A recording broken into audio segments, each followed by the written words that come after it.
यार, आज मैं आपको एक ऐसी जर्नी के बारे में बताऊंगा जो मुश्किल है, एक्साइटिंग है और अगर सही से की जाए तो लाइफ चेंजिंग भी है। और वो है इंडिया में अपना स्टार्टअप शुरू करना। स्टार्टअप और नॉर्मल बिजनेस में एक बड़ा फर्क होता है। नॉर्मल बिजनेस एक प्रूवन मॉडल फॉलो करता है। स्टार्टअप एक नया सोल्यूशन ढूंढता है एक बड़ी प्रॉब्लम का और उसे स्केल करना चाहता है बहुत तेजी से। स्टार्टअप का मतलब है डिस्रप्शन, मतलब पुरानी चीजें नए तरीके से करना या बिल्कुल नई प्रॉब्लम सॉल्व करना। इंडिया आज दुनिया का तीसरा सबसे बड़ा स्टार्टअप इकोसिस्टम है।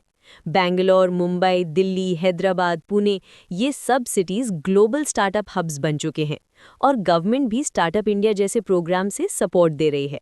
तो टाइम कभी इतना अच्छा नहीं था। चलते हैं स्टेप बाय स्टेप। सबसे पहला स्टेप, एक रियल प्रॉब्लम ढूंढो। ये सबसे इंपॉर्टेंट स्टेप है और यहाँ पे सबसे ज़्यादा लोग गलती करते हैं। लोग पहले सॉल्यूशन सोचते हैं, फिर प्रॉब्लम ढूंढते हैं। ये उल्टा है। सही तरीका ये है कि अपनी डेली लाइफ में, अपने आसपास के लोगों की लाइफ में वो प्रॉब्लम्स ढूंढो जो फ्रीक्वेंटली आती हैं, जिनका सॉल्यूशन या तो एग्जिस्ट नहीं करता या एग्जिस्टिंग सॉल्यूशन बहुत ख़राब है। खुद से ये सवाल पूछो, कौन सी चीज़ मुझे या मेरे जानने वालों को बार बार फ्रस्ट्रेट करती है? कहाँ पे लोग अननेसेसरली टाइम या पैसा वेस्ट करते हैं? कौन सी इंडस्ट्री में टेक्नोलॉजी अभी तक ठीक से नहीं पहुंची? क्या कोई ऐसा काम है जो होना चाहिए लेकिन कोई नहीं कर रहा? अच्छे स्टार्टअप आइडियाज़ अक्सर बहुत ग्लैमरस नहीं होते। ज़ोमैटो ने सिर्फ रेस्टोरेंट डिस्कवरी इजी की, ओयो ने बजट होटल्स को स्टैंडर्डाइज किया, क्रेड ने क्रेडिट कार्ड पेमेंट्स को रिवॉर्डिंग बनाया। प्रॉब्लम सिंपल थी, एग्जीक्यूशन पावरफुल था। दूसरा स्टेप, अपने आइडिया को वैलिडेट करो। आइडिया सोचने के बाद सबसे बड़ी गलती है सीधा प्रोडक्ट बनाना। पहले वैलिडेट करो कि क्या एक्चुअली लोगों को इस चीज़ की ज़रूरत है, कितनी बार होती है, वो अभी इस प्रॉब्लम को कैसे सॉल्व करते हैं, कितना पैसा या टाइम वेस्ट होता है इस प्रॉब्लम की वजह से। सिर्फ अपने दोस्तों से मत पूछो क्योंकि वो ऑनेस्टली नहीं बोलेंगे। स्ट्रेंजर्स से बात करो, ऑनलाइन फोरम्स पर जाओ, रेडिट, क्वोरा, लिंक्डइन पर अपनी टारगेट ऑडियंस ढूंढो और उनसे जेन्युइनली बात करो।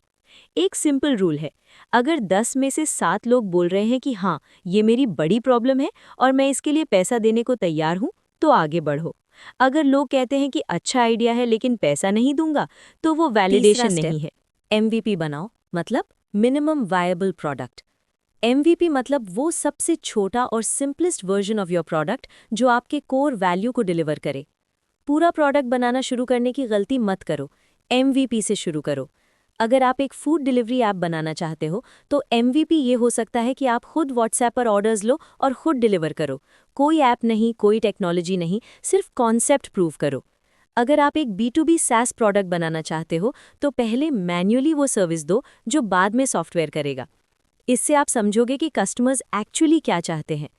एमवीवी बनाना, इसका मतलब है जल्दी से मार्केट में जाना, फीडबैक लेना और इम्प्रूव करना। परफेक्शन पहले दिन नहीं चाहिए, प्रोग्रेस चाहिए। चौथा स्टेप, को फाउंडर ढूंढो। अकेले स्टार्टअप करना बहुत मुश्किल है। एक अच्छा को फाउंडर आपकी वीकनेसेस को कवर करता है, आपको मेंटली सपोर्ट करता है और आपके साथ रिस्क शेयर करता है। एक आइडियल को फाउंडर कॉम्बिनेशन ये है, एक पर्सन जो प्रोडक्ट और टेक्नोलॉजी समझे और एक पर्सन जो बिजनेस और सेल समझे। ये दो स्किल्स मिला के एक पावरफुल टीम बनाती है। को फाउंडर कहाँ ढूंढो?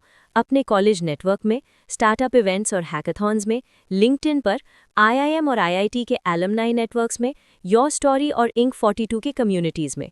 एक इम्पॉर्टेंट बात, को फाउंडर सिर्फ फ्रेंड नहीं होना चाहिए, वो कॉम्प्लीमेंट्री स्किल्स वाला, इक्वली कमिटेड और इक्वली हार्ड वर्किंग होना चाहिए।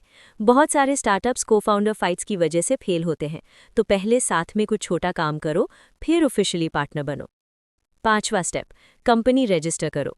इंडिया में स्टार्टअप के लिए सबसे प्रिफर्ड स्ट्रक्चर है प्राइवेट लिमिटेड कंपनी, क्योंकि इसमें इन्वेस्टर्स इन्वेस्ट कर सकते हैं, इक्विटी देना आसान होता है और क्रेडिबिलिटी ज़्यादा होती है। कैसे रजिस्टर करें?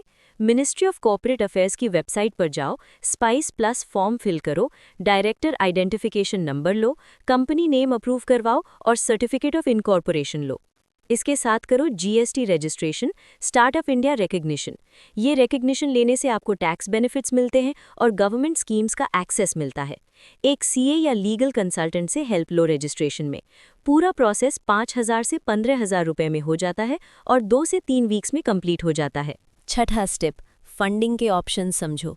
फंडिंग के कई स्टेजेस होते हैं। बूटस्ट्रैपिंग, अपना पैसा लगाओ, ये सबसे अच्छा स्टार्टिंग पॉइंट है क्योंकि इससे आप अपनी कंपनी पर पूरा कंट्रोल रखते हो और डिसिप्लिन आती है स्पेंडिंग में।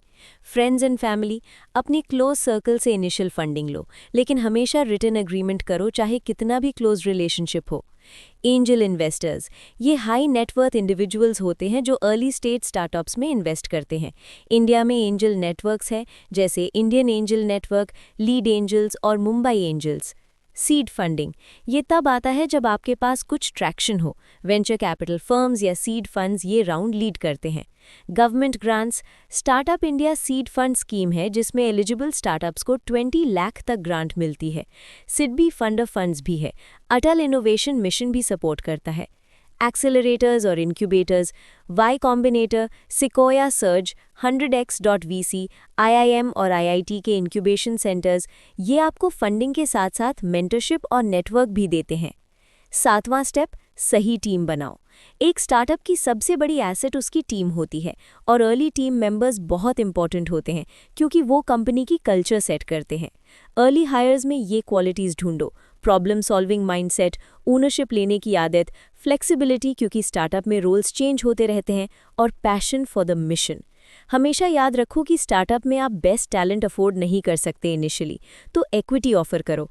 ईसॉप्स मतलब एम्प्लॉय स्टॉक ऑप्शन प्लान, इससे एम्प्लॉयज़ कंपनी में स्टेक लेते हैं और उनका इंटरेस्ट अलाइंड होता है कंपनी की ग्रोथ के साथ।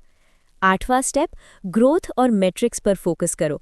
इन्वेस्टर्स और स्टेक होल्डर्स को नंबर्स चाहिए, तो आपको कुछ की मेट्रिक्स ट्रैक करनी चाहिए। मंथली रिकरिंग रेवेन्यू या MRR अगर सब्सक्रिप्शन मॉडल है, कस्टमर एक्विजिशन कॉस्ट मतलब कितना पैसा लगता है एक कस्टमर लाने में, life time value of customer मतलब एक कस्टमर अपनी पूरी लाइफ में आपको कितना रेवेन्यू देता है, चर्न रेट मतलब कितने कस्टमर्स छोड़ जाते हैं, और month on month growth rate. ये नंबर्स रेगुलरली ट्रैक करो, एनालाइज करो और अपनी स्ट्रैटेजी अकॉर्डिंगली एडजस्ट करो।